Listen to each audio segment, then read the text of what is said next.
Jer kapirate vi šta pričate, ljudi? Jel kapiraš ti šta pričaš? Jel kapiraš ti, Mario, što ti govoriš? Jel kapira ovo društvo, evo to o čemu se radi? Jel treba da se nekome crta?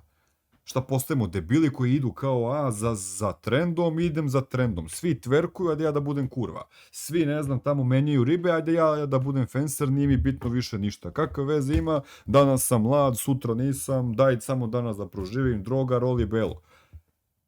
Nemo zabavat više, molim te. Ti kako ja posmatram celu situaciju i sve ove ljude, Aj, Bože, vidimo. znači, veruj mi, kako posmatrate mi mene, ja 300 puta gore. Znači, brate, da ste vi ludi, bre, liče, alo, ja lupam ljude čarapama u glavu i to kao, pričaju ljudi, znaš, kao, zavisi to. Šta si ti sad rekao, liče? Šta si ti sad rekao? Ludilo, bukvalno je. Ali dobro, jeste blesav.